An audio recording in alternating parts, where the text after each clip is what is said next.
Hello, Bashar, and thank you for everything you have offered us. I so appreciate you. I would like some clarification on balancing points 3 and 4 of the formula. Point 3, acting on my excitement without any insistence, assumption, or expectation of what the outcome should be, and staying in a positive state of mind. So my clarification is I get how I should let go and allow things to unfold and trust that the abundance that I'm seeking in this specific example can come from many different ways. But I'm not sure how I can stay in a positive state of mind without some belief that it is going to work, that I am going to have my needs met. So, how can I both have no insistence that it's going to work and yet stay in a positive state of mind? Can you expand on that for me? Yes. First of all, understand that by letting go of insistence, that is a way for opening up to receive what you truly need. Because insisting on things may actually close the door to receiving what you truly need. Because your insistence may be saying, I know what is best, I know what I need, and maybe you don't. So the idea is to drop the insistence because insistence limits your ability to actually receive what you need. I will remind you of the 7 basic needs of life. You need air, you need water, you need sleep, you need food, you need some form of shelter or positive constructive environment that allows you to thrive. You need the idea of connection or relationship with something, whether it's a person or not.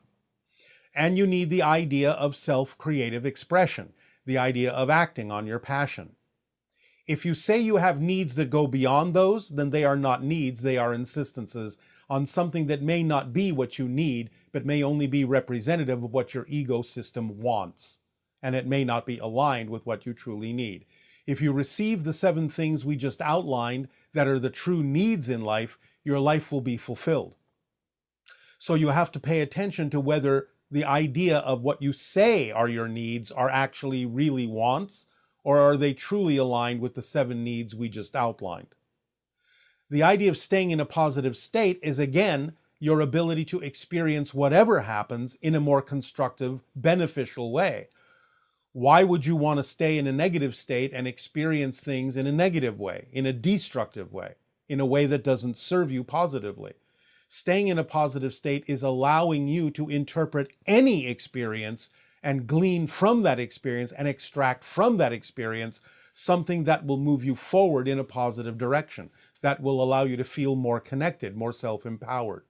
So the question is, why wouldn't you choose to stay in a positive state no matter what happens, knowing that if you do stay in that positive state, you'll be able to get a benefit out of whatever's going on. Even if you recognize that what manifested is something you don't prefer, that's just an objective observation. Staying in a positive state will allow you to understand how that manifestation can still serve you in a positive way by being there, instead of succumbing to the negative state that will only make it impossible for you to realize how that manifestation could serve you in a positive way.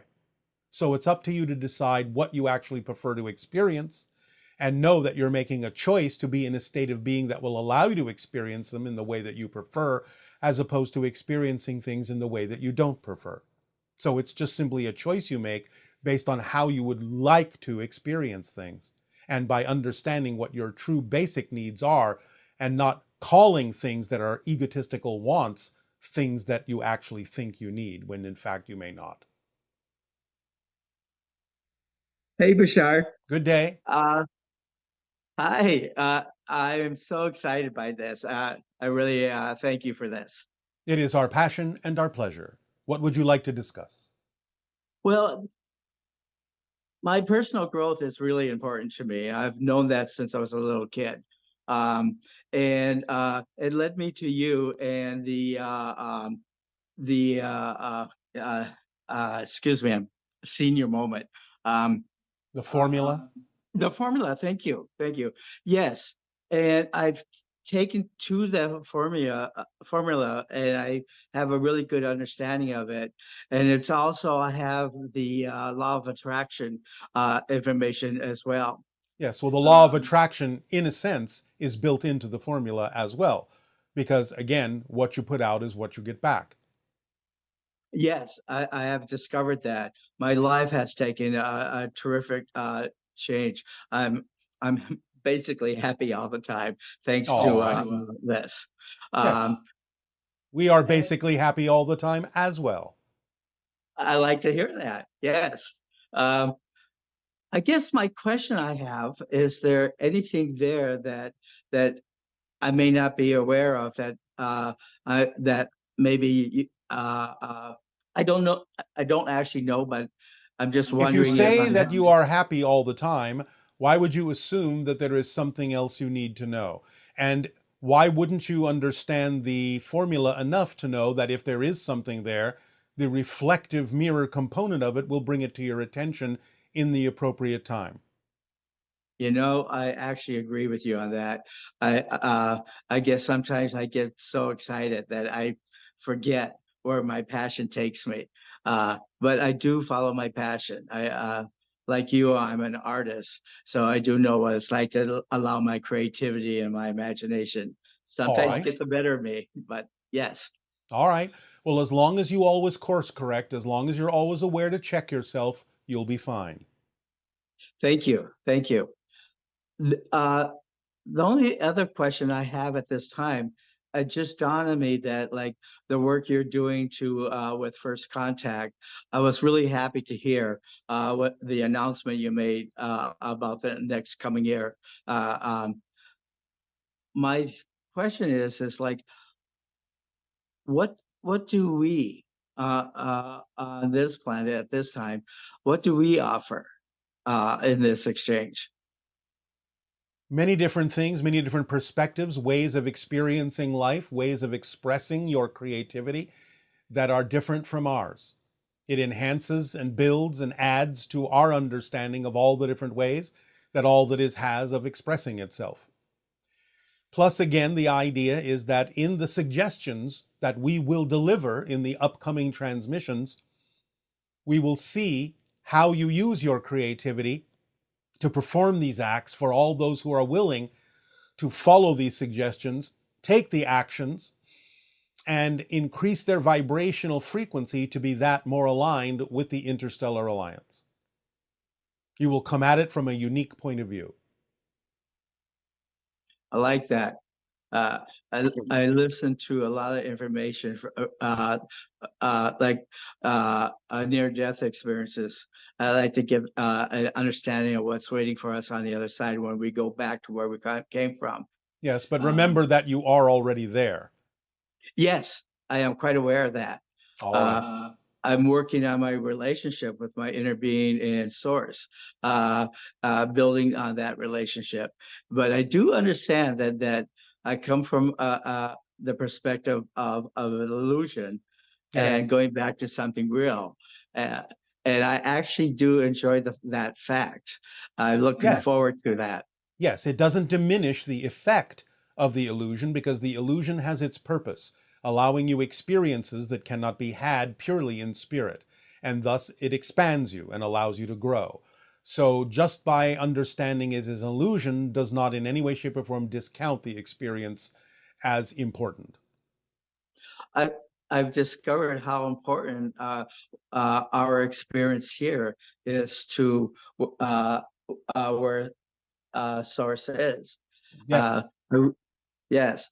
Um, I also came to the conclusion that we are basically energy that yes. has consciousness. Well, yes, consciousness is energy. Energy is consciousness. Right. Existence is conscious. Well, I gotta say, Bashar, I really do appreciate this. I don't actually have any other questions, but I'm grateful to having this time with you. As are we. We thank you for the co creation of the interaction, and again, bid you an exciting path and journey. Aveo. Avail. Good afternoon, Bashar. Thank you for answering my question. In relation to the idea of the frame rate of reality shifting billions of times per second, but then also the idea of infinite versions of reality, does that mean each individual one of those billion frames per second, there is an infinite amount of those individual frames, such as for me, let's say that this here is a frame, but at the same time there is an infinite number of frames of my own version of the Earth reality. Obviously, like there will be 8 billion people experiencing their individual frame, but then there's also the frames of perception from like the trees and the plants, the fishes, the animals, etc. Or is it more so that from my perspective there is the infinite frames, but then from other people they don't exist within my frame until I observe them? Thank you for answering my question. Good day. Yes, to a degree, but understand that even though there are infinite frames in all the directions that you mentioned, not all of them are relevant for your particular timeline experience. So while they all exist, you only experience a finite number of them in any given lifetime or timeline. And you only experience those who have frames that, as you say, you are willing to observe, willing to interact with. You create similar frames that allow you the experience of interaction, even though you're not actually in the same frame. All right, good day, good day. Good day, my friend. Oh, so exciting to see you again. All my love. Um, Bashar, um, I've heard it described by the channel. What was it? Niagara Falls through a garden hose. Acting on the formula, that last part, remaining in a positive state no matter what happens. I've noticed there's some physical uh, feelings I get. What is this? Certain things are dissolving, and physically speaking, I'm feeling like almost like a cobweb on my face, some certain things. Is this natural? It can be one of the effects of allowing your neurological net to realign itself and be upgraded to receive higher frequency energies. You will get used to it. Okay. Very good, very good. And and I think that's pretty much about it. With that, thank you very much. All my love, and all my love to everyone else. Our unconditional love to you as well. Aveo. Aveo.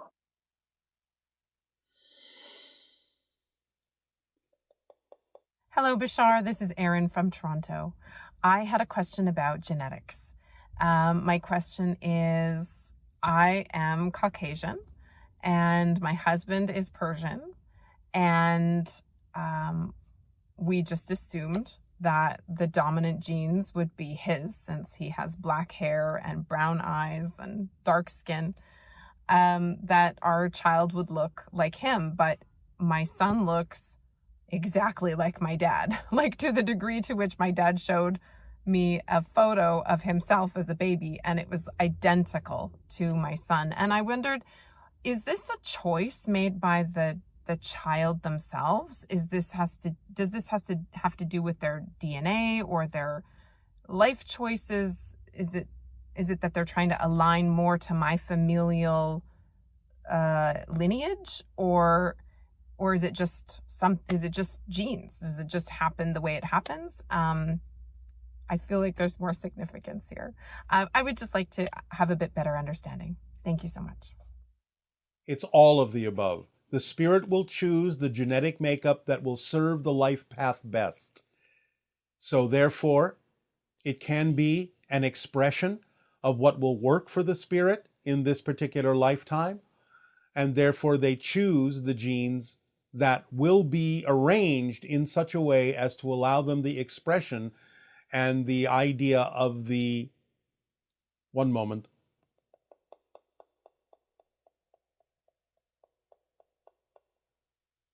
strongest connection to the future hybrids possible? Good day. Hi, Bashar. I'm very grateful for this interaction. All right, please speak up. Yes. I've always felt very disconnected and overwhelmed, in this world since I was very young. And I started for a very young age, questioning, look for the sense of existence.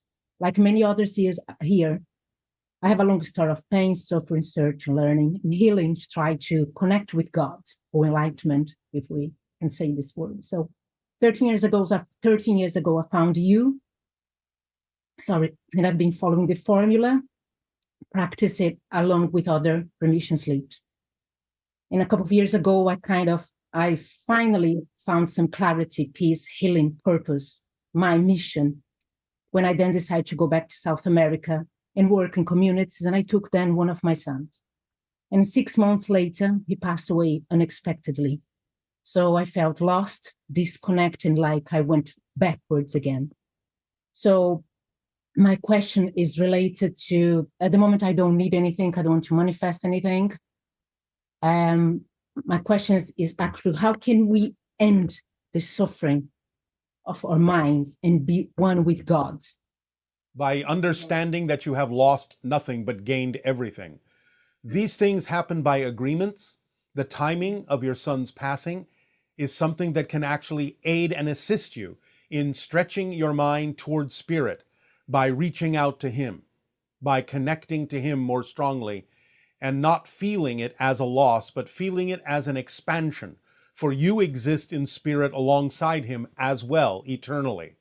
So if you begin to rearrange your point of view and understand that you are there with him and that he is always with you, then you can expand your understanding, not feel it as a sense of loss, and move forward with purpose.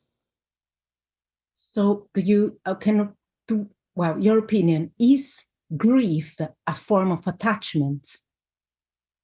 It is to some degree an attachment to the idea that you have lost something, that something is missing from your life.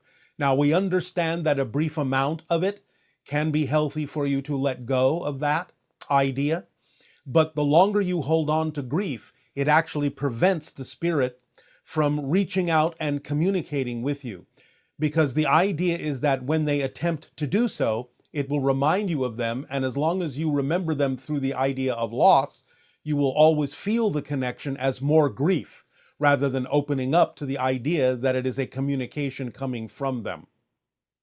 And is anything we could say to help me in this process? I have just given you the understanding. Listen once again.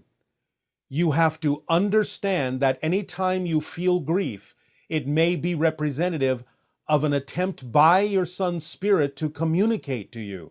But as long as you look at the idea of his death as a loss, you will experience the communication as grief, instead of opening up to the idea that he is attempting to help you by stretching your consciousness and retraining your consciousness to focus on him in spirit.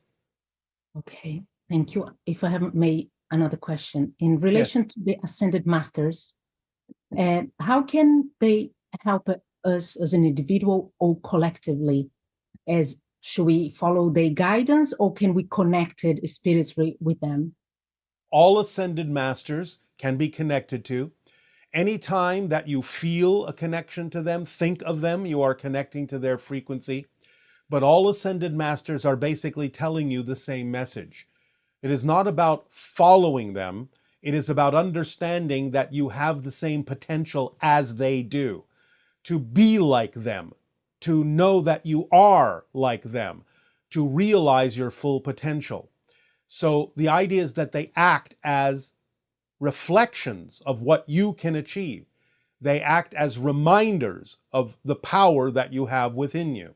So if you take it to heart and understand that they're simply showing you what you can also be, then again, you can move forward with purpose and passion. If I may, another question. So is it true that people are really channeling them as well? Sometimes you have to have the discernment to tell the difference when it may be a true channeling or when it may simply be an aspect of the channel's own consciousness, which sometimes can still be positive. but you have to have the discernment to know the difference between when it is connecting to a different being, an ascended master, a spirit guide, an extraterrestrial, extra-dimensional source, or when it may simply be something that represents the channel's aspect of a different aspect of their own personality. The idea fundamentally is, if the information is positive, constructive, self-empowering, then it doesn't really matter where it comes from, as long as it benefits you in your life and allows you the opportunity to exercise your free will to be who you are. If it is in any way, shape, or form controlling or restrictive in that sense, then it is obviously, more often than not, an aspect of the channel's personality that they have yet to integrate within themselves. Thank you. Thank you so much, Bashar. You are so welcome. Aveo. Aveo, thank you. All right, I'll say good day. Today's transmission, as we have said, is titled No More Secrets. Now, what we are talking about are what we will term consequential secrets. The idea of those secrets, if revealed, that would have what you would term or experience to be negative consequences. Things that you may be hiding, things that, if revealed, might cause emotional consequences, not only for yourself, but for others as well. That would not necessarily be the kind of feelings that you would prefer. Now, of course, we are not talking about secrets like, oh, we are planning a surprise birthday party, so don't tell that person. We are talking about the kinds of things that you might be doing that, if found out, would have serious or negative repercussions, not only in your life, but in other people's lives as well. This is what we are terming consequential secrets. We are not talking about the idea of necessarily revealing those secrets. We are simply talking about the idea of discontinuing the behavior that is causing those secrets. The effects of continuing behavior that creates consequential secrets on your body, on your energy, can be profound. Holding on to those things, to those secrets, to those behaviors, not only can affect you physiologically by creating constant, continuing stress on your body, on your nervous system, because of the fear of the secret being found out, but also energetically. It will color the idea of your energy, and taking that kind of energy into open contact will actually prevent you from experiencing contact in the ways that you could.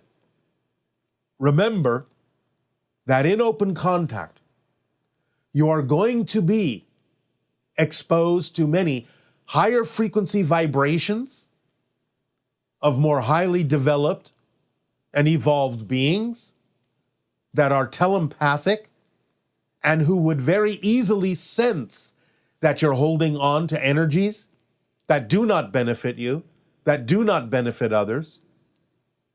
And it would cause a kind of repulsion effect that would prevent you from encountering those beings, because bringing that energy into contact with those higher frequency beings would cause even more distress in your body by forcing these things to the surface, forcing you to deal with them, forcing them to be exposed in ways that could be detrimental to you and others. And so, in order to prevent that, contact will not occur for those holding on to the vibrational energy of consequential secrets. So it's not only detrimental to your physical form, it's detrimental to your energetic self with regard to the idea of encountering and interacting with those of higher vibration that are representative of the extraterrestrial races you may be facing in open contact. Now, in addition to that, again, the idea is that you don't have to necessarily reveal these secrets, for again, the revelation of these secrets could cause distress in others. We are simply talking about stopping the behavior that creates the secret. For many people, there might be some things that you have done that are causing stress that you're holding on to that can be, as you would say, confessed to allow you and others to feel better. But if the confession would actually allow others to feel worse, so you are relieving yourself at other people's expense, that is not what we are talking about. For those kinds of consequential secrets, for example, oh, when I was 10 years old, I'm the one that accidentally set fire to my toy, and it wasn't my sister who I blamed at the time. If you wish to confess that, that's fine, because again, the idea is that it would cause relief and release for those around you, and also relief and release for your own energy. But if there is some behavior that you are continually hiding, that if revealed would cause undue stress, concern, disruption in other people's lives, then the fact that you might be confessing it to relieve yourself, but at the expense of other people's feelings, is not what we're talking about. The past is the past and shall remain the past. So the idea is to allow yourself not to reveal the consequential secret, but to move forward without continuing the behavior that creates the secret, to relieve the stress in your own system, to relieve the stress and energies that are negative in your own energy field, so that you are not stressing the body out, so that you are elevating your vibration and being more clear in the face of the telepathic beings you will encounter in open contact. For they will be able to sense, if you're holding on to that behavior, continuing that behavior, they will be able to sense that there is something there that is out of alignment with who you truly are, out of alignment with your core frequency, and they will back off until such time as you allow yourself to stop the behavior that is creating the stress and discordant energy within your system. There will be no contact. Now, in addition to that, because of the nature of the evolution and acceleration of humanity, holding on to consequential secrets of this nature as we are describing them will actually no longer eventually be possible. Circumstances and synchronicity each and every day will alter in such a manner as to actually force the secret to be revealed. Again, possibly at the consequence and expense of others as well as yourself. So in other words, circumstances that are approaching in your year of 2025, your years of 2026, will actually force secrets to the surface. If you are still doing the behavior that is creating the consequential secret, it is quite possible that over a short period of time, that secret will be revealed anyway. It will come to the surface in some way, shape, or form that you will not be able to stop. For you will not see it coming. You will not know who is watching you. You will not know what other people may say or do that may bring about the revelation of the consequential secret you have been holding on to behind the scenes. There is going to be more light in your reality, and light dispels shadows. So it will illuminate anything hiding in the shadows, bring it to the surface, and the revelation of that secret or secrets can have untold effects on what it is you may prefer to do in the future, or how it is you may try to continue to do things that you believe are positive, but may be damaged by the revelation of the secret, and may not be recoverable, depending upon how your society and other individuals within your society react to the revelation of the secret that you've been hiding.